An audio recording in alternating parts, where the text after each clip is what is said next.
하고 있나? 된 거야.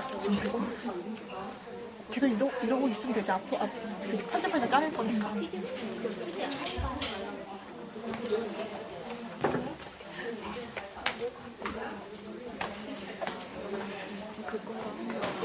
네, 발표 시작할게요.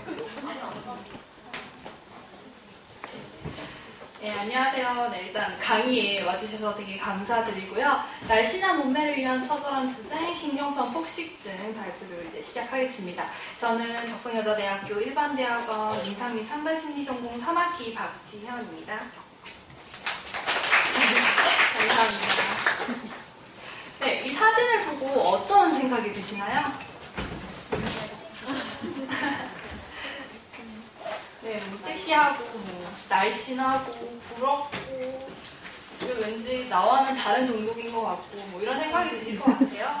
그러면서 이제 자연스럽게 뭐 나의 몸은 어떤지에 대해서 돌아보시게 될 것 같은데, 그러면서 내 몸은 이게 뭐지? 다이어트를 해야겠다. 근데 다이어트를 하려면 손쉬운 방법이 뭘까? 일단 먹는 음식을 줄이는 방법이 있을 수 있고, 또 운동 같은 다이어트를 할 수가 있겠죠? 이렇게 생각하는 일련의 과정은 그렇게 이상하지 않고 정상적인 과정이라고 볼 수 있어요.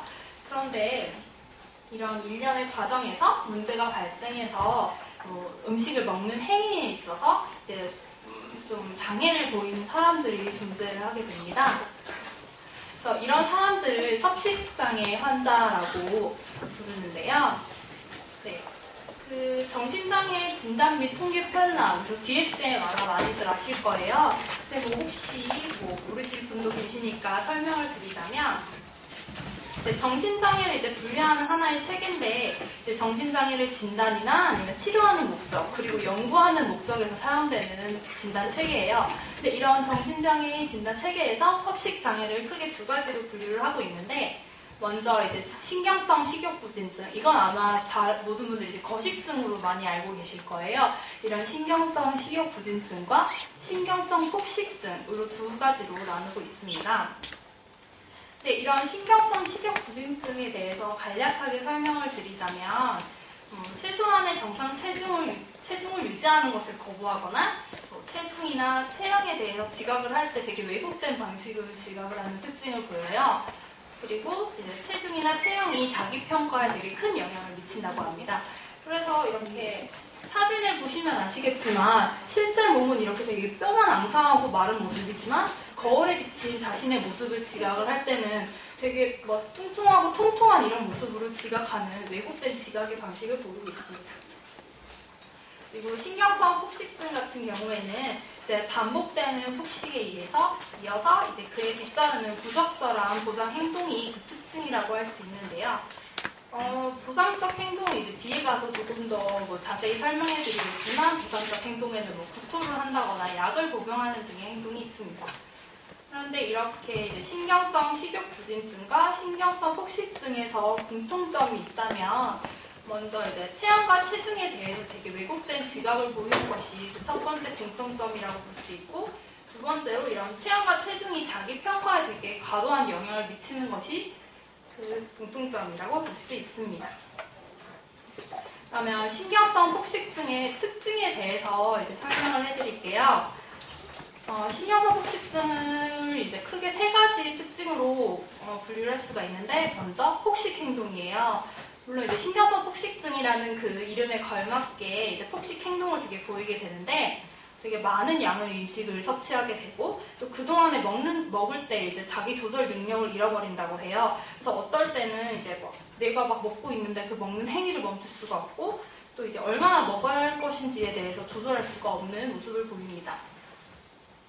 그리고 두 번째로 이제 보상 행동이 특징적으로 나타나요. 근데 이제 보상 행동은 이제 체중 증가를 억제하기 위해서 이제 반복적이고 부적절한 보상 행동을 보이는데, 아까도 말씀드렸듯이 구토나 약물 복용이 있을 수 있고, 이건 뒤에서 조금 더 자세하게 말씀을 드릴게요. 그리고 이제 세 번째로 자아평가가 있어요. 이제 자기 평가에서 체형과 체중이 되게 지나치게 크게 작용을 하게 되고, 또 자존심을 결정하는 데 있어서 가장 중요한 요소가 된다고 합니다. 그래서 체중 증가를 되게 두려워해서 체중을 감소하기 위해 노력하고, 자기 신체에 대해서 불만족스러워하는 그런 경향을 보입니다. 그렇다면 폭식이라는 것이 무엇일까요? 어떻게 생각하시나요? 그리고요? 빠른 시간 안에 먹는 네, 보통 그렇게 많이 생각하세요. 그리고 또 제가 혹시 몰라서 이제 이게 발표 전에 이제 카톡으로 주변 지인들에게 폭식에 대해서 어떻게 생각하는지 물어보았습니다. 먼저 이제 보통 사람들이 1인분 먹는 양보다 더 많은 양을 먹었을 때, 아니면 밥을 먹고 또 다른 것을 먹을 때, 배가 부르지만 계속 먹는 거, 엄청 많이 먹는 거, 토할 때까지 먹는 것, 이렇게 폭식이랑 똑같은 단어를 정의 내리는 데 있어서 사람마다 되게 다양한 견해를 보이고 있고 약간 좀 모호하지 않나 싶어요. 그래서 아까 말씀드렸던 그 DSM에서 이제 폭식을 어떻게 정의 내리고 있는가 이제 살펴봤을 때 폭식이란 이제 일정한 시간 동안에 대부분의 사람들이 유사한 상황에서 먹는 양보다 분명하게 훨씬 많은 양을 먹는 것을 폭식이라고 정의하고 있습니다. 사실 이 예도 그렇게 아주 명확하지는 않아요. 하지만 이제 한 가지 예를 이제 들어드리자면 여러분이 이제 뷔페에 갔다고 생각을 해봐요. 빕스를 간다거나 애슐리 같은 뷔페를 갔을 때 솔직히 적은 돈도 아니고 많은 돈을 냈으니까 그만큼 뽕을 빼서 먹어야겠고, 그리고 또 맛있는 게 이제 지천에 널려 있고, 그러니까 보통 이제 내가 평소에 먹는 양보다는 훨씬 많은 양을 먹게 되잖아요.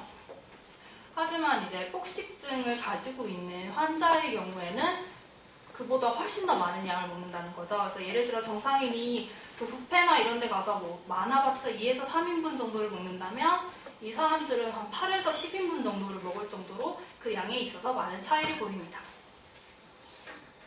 폭식의 또 다른 특징에 대해서 이제 설명을 드릴 건데요. 보통 이제 폭식 행동을 하는 것에 있어서 되게 창피하게 여기거나 감추려고 하고 또 은밀하고 또 눈에 띄지 않게 일어나고 합니다.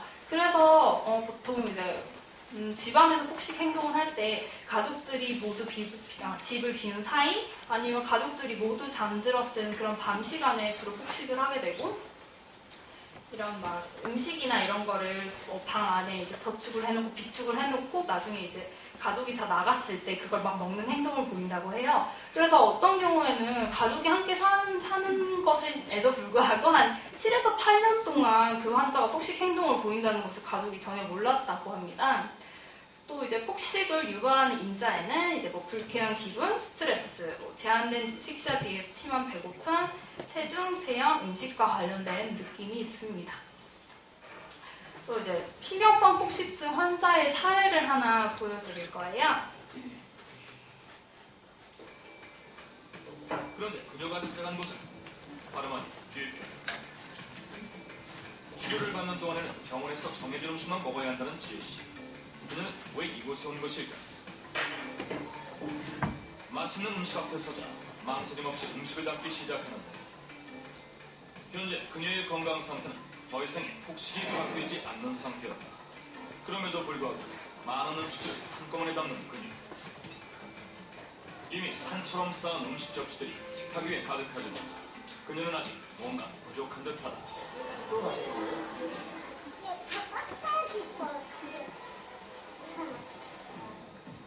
음식에 대한 강한 집착을 보이는 지혜씨. 하지만 이렇게 많은 음식들을 다 먹을 수 있는 것일까? 다른 사람들은 몇 번에 걸쳐 다 먹을 음식들을 단 한 번에 가져온 그녀. 모두 고열량, 고칼로리 음식들로 차려진 식탁.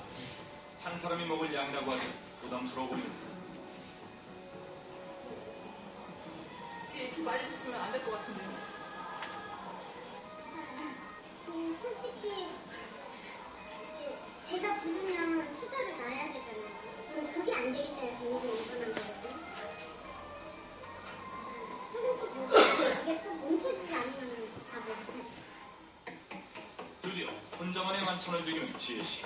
숨 쉴 틈도 없이 입안으로 음식을 떠넣기 시작한다. 맛있는 음식을 먹고 음미하기보다 마치 기계적으로 먹는 듯한데,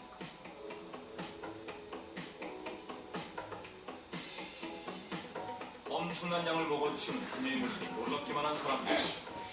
혹시나 지금 일부러 8인분에서 10인분을 먹어. 짧은 시간 동안 폭발적인 식사량을 보이는 지혜씨. 그런데 갑자기 제작진에게 알 수 없는 요구를 하는데, 허리띠 좀 풀어주시나요? 갑자기 제작진의 허리띠로 배를 묶기 시작하는 그녀. 왜 갑자기 이런 행동을 보이는 것일까? 음식이 위장 밑으로 이렇게 내려가는 걸 막기 위해서 꽉 묶고 있으면 빨리 밑으로 쏘야 되지 않아. 그래서 그냥 반드시 제 느낌상 그런 허리벨트가 소화를 더디게 하는 비과학적인 행동. 그녀는 그것이 폭식에 대한 죄책감을 덜어주기 위한 도구로 보였는데, 그리고 졸라맨 허리띠가 무색할 정도로 다시 열심히 먹기 시작했다. 그런데 그때 지혜씨가 갑자기 자리를 박차고 일어났다. 달려간 곳은 다름 아닌 화장실. 그리고 갑자기 입속으로 손가락을 집어넣어 구토를 하기 시작했다.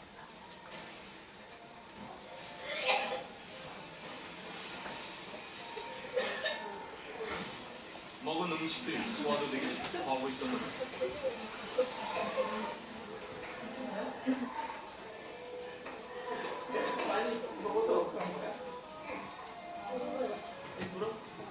할치가 두려워요.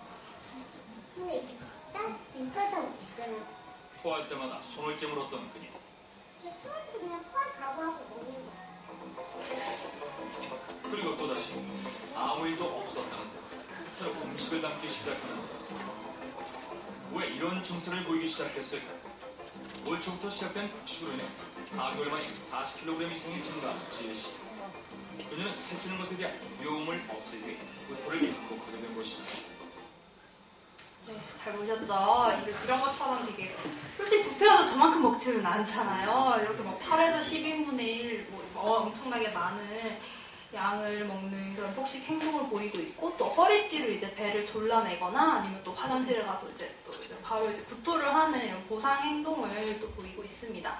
그리고 이제 또 구토를 하는 이유가 이제 살이 찔까봐 되게 두려워서 그것을 막기 위해서 구토를 하는 모습을 보입니다. 보상 행동에 대해서 조금 더 알아볼게요. 근데 이제 보상 행동이란 건 일단 이제 그만큼 이제 폭식으로 인한 그 음식을 이제 배출하기 위해서 그래서 하는 행동을 말하는데, 근데 이제 구토 같은 경우는 이제 이런 보상 행동 중에서 가장 보편적으로 사용되는 행동이라고 해요. 그래서 이런 구토를 하게 됨으로써 막 배가 되게 찢어질 듯이 막 부르고 이런 신체적 불편감을 해소시켜주고, 또 체중 증가에 대한 두려움을 이제 경감시켜주는데 이런 효과가 되게 즉각적으로 나타나죠. 뭐 다른 뭐 하제를 복용하거나 그런 것보다. 또 이것에 대한 구토에 대한 또 사례를 하나 보여드릴게요. 소영 씨 본인만의 노하우를 좀 알려주시겠습니까? 손가락을 넣어서 이게 다 노하우라는 게 손을 하는 건데 손을 노하우죠. 숫자는 좀 더 뱉고 또지 뱉고까지 더 많이 뱉을 수 있을 것 같아요. 이게 좀 간단하고 시범을 보이겠다. 근데 이거는 이제 기분이랑 허리띠 이쪽 가슴 바로 아래쪽에 쏘여가지고 허리띠를 이걸 이렇게 만약에 땡긴다 생각하면은 쏘였잖아요. 근데 꽉 쏘일 경우에는 이제 먹다가 먹는 도중에 쏘이면 느낌도 오히려 걸리네. 걸리죠. 이제 탁 막히는 느낌. 여기서부터 여기까지 산 거. 이렇게 쌓이는 거죠. 내려가지 말라고.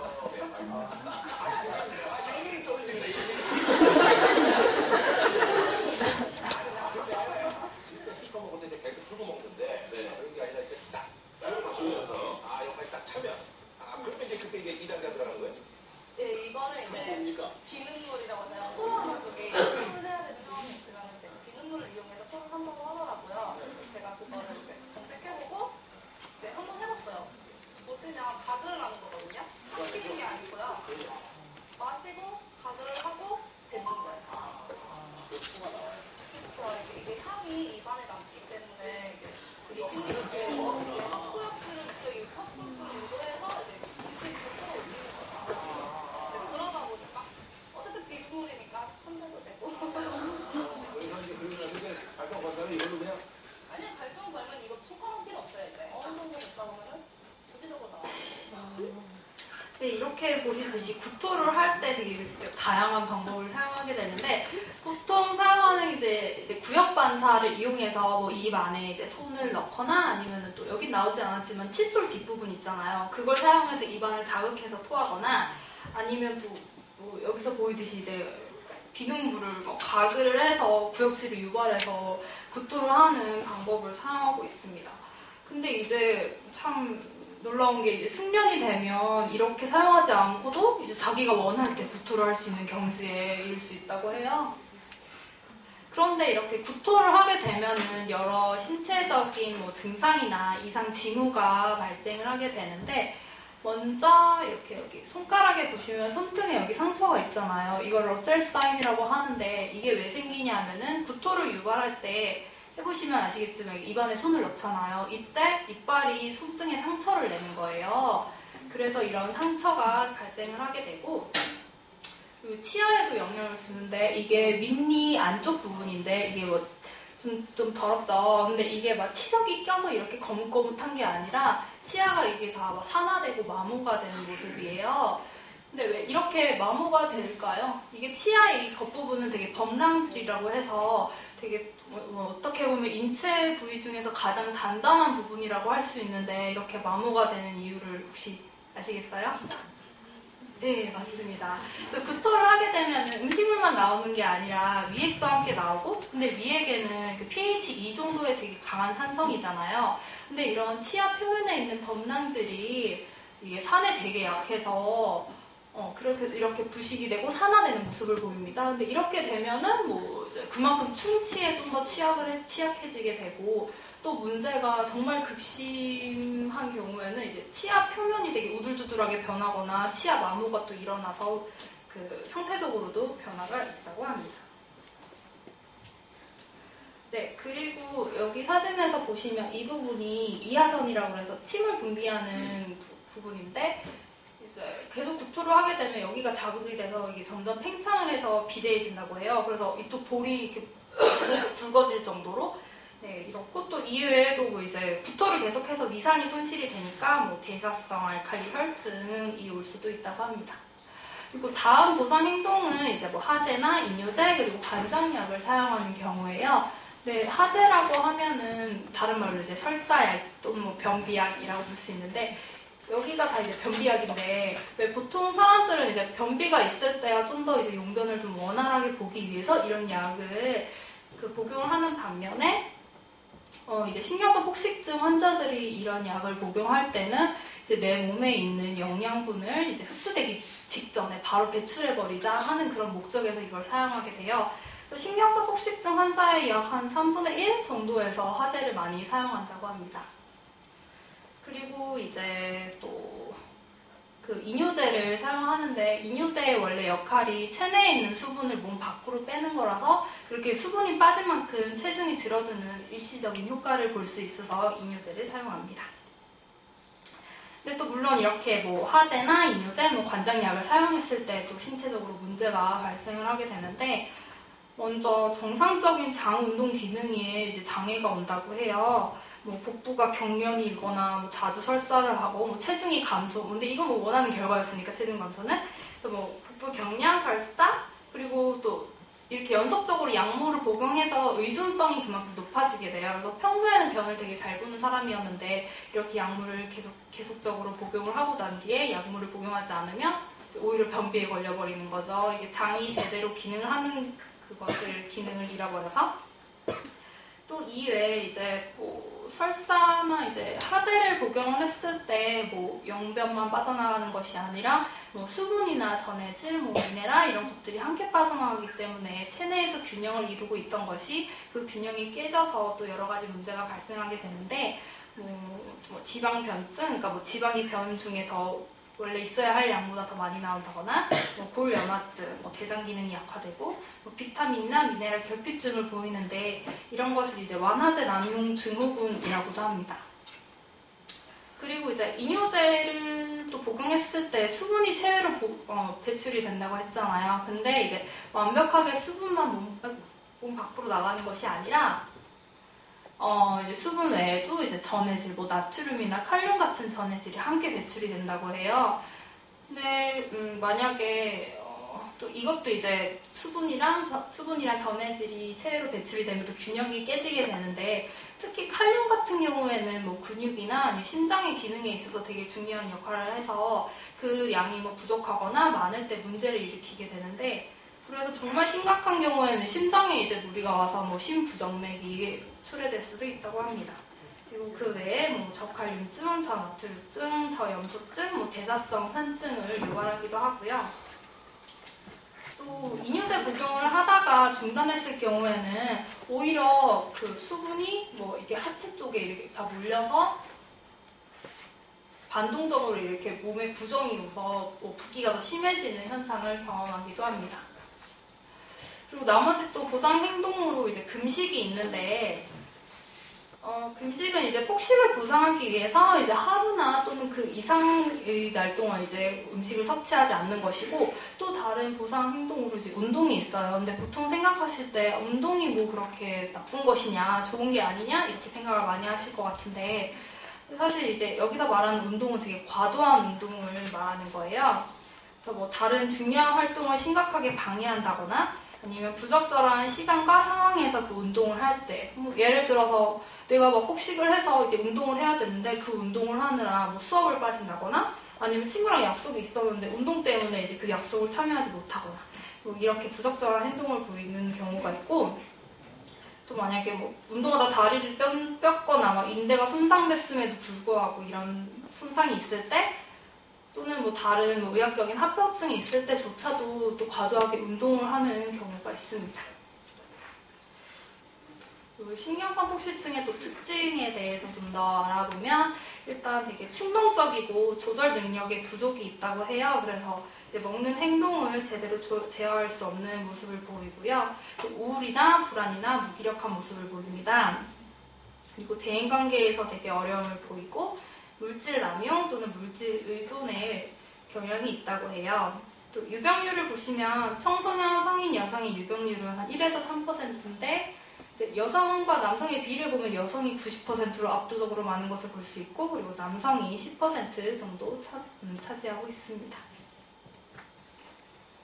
네, 그럼 신경성 폭식증이 왜 일어나는지 그 원인에 대해서 이제 살펴볼 거예요. 근데 뭐 다른 장애도 그렇겠지만 사회문화적인 요인, 뭐 생물학적인 요인, 뭐 인지적, 행동적 요인 이런 다양한 요인들이 있는데 신경성 폭식증에서 이제 사회문화적인 요인이 되게 중요하다고 생각이 돼요. 그 중에서 이제 미의 기준 변화를 들 수가 있는데 과거에는 되게 이런 몸매가 미의 기준이었다고 해요. 지금 보기에는 되게 어떻게 보면 되게 뚱뚱한 몸이잖아요. 배도 이만큼 있고 허벅지도 되게 굵고 팔도 이렇게 막 굵고 근데 그때는 이게 되게 풍만하다, 아름다운 여성이다 해서 이게 미의 기준일 때가 있었고 또 어떤 시대에는 이렇게 코르셋을 착용해서 허리가 되게 기형적으로 가는 이런 것을 미의 기준으로 볼 때가 있었어요. 하지만 이제 현대 같은 경우에는 이제 키는 더 커지고 몸무게는 더 줄어들고 뭐 날씬한 다리에 뭐 가는 허리는 뭐 기본으로 있는 거고 엄청 진짜 날씬하잖아요. 그래서 이런 게 되게 미의 기준으로 여겨지게 되는데 이게 문제가 생기는 건 이런 이상적인 몸매랑 또 내가 지금 가지고 있는 몸매랑 이제 자연스럽게 비교를 하게 되잖아요. 근데 이렇게 됐을 때 내가 여기에 일치하지 못하면 그거에 대해서 또 스트레스를 받고 또 신체에 대해서 불만족하게 되어서 이런 것들이 영향을 미칩니다. 또 대중매체의 영향 또한 빠질 수가 없는데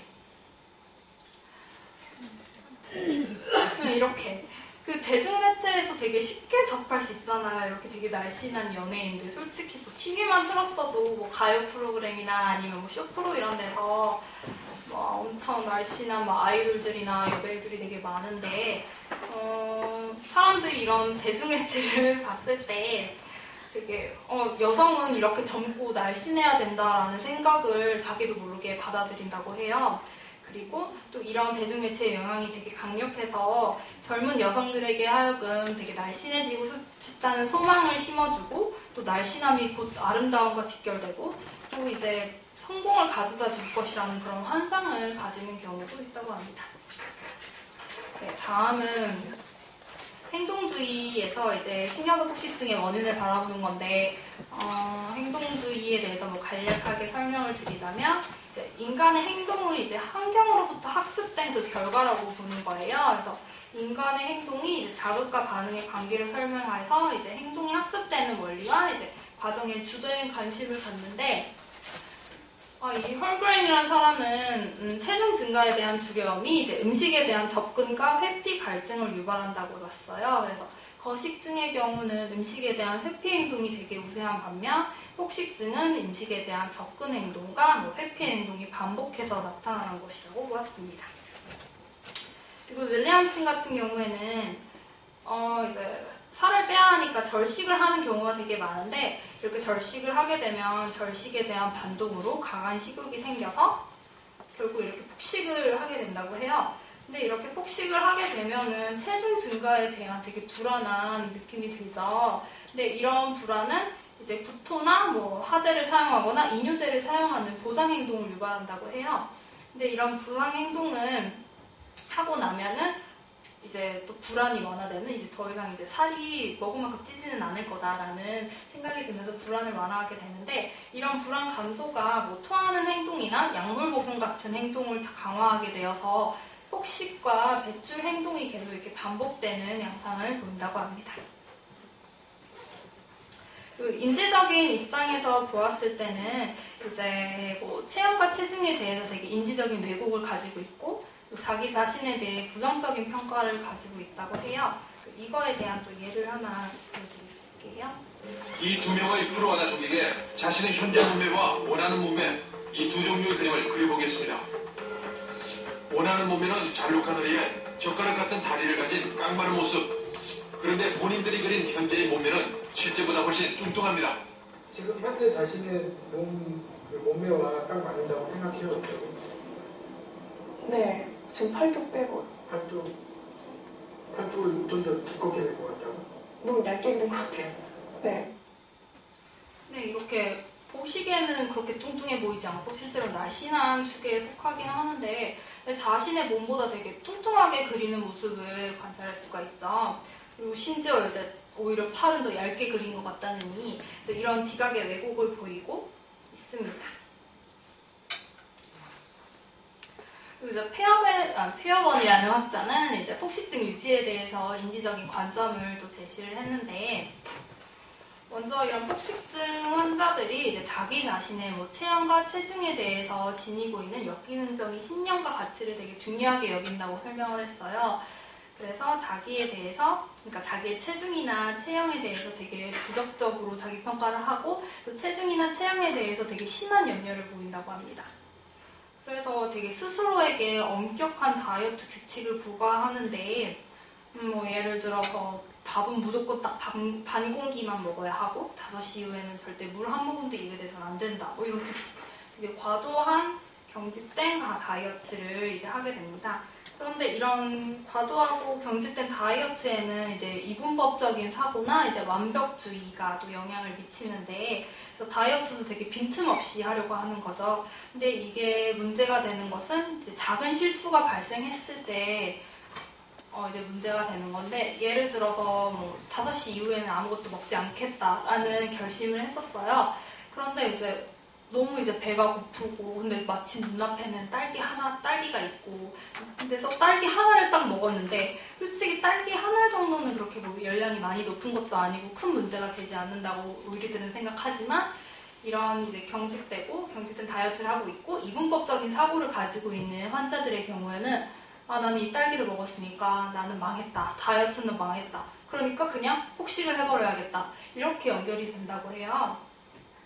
하지만 이렇게 폭식한 후에는 또 후회를 하게 되죠. 그래서 후회를 해서 이제 자발적인 구토나 하제를 또 사용하게 돼서 되는 모습을 보이는데, 근데 이런 폭식에 영향을 주는 게 되게 부정적인 정서라고 해요. 보통 사람들이 이제 부정적인 그 정서를 경험할 때 다이어트 규칙을 좀 더 어기기가 쉽고, 오히려 이제 폭식을 하고 나면은 이런 부정적인 정서가 좀 완화되는 효과가 있어서 이렇게 부정적인 정서가 폭식에 또 영향을 줍니다.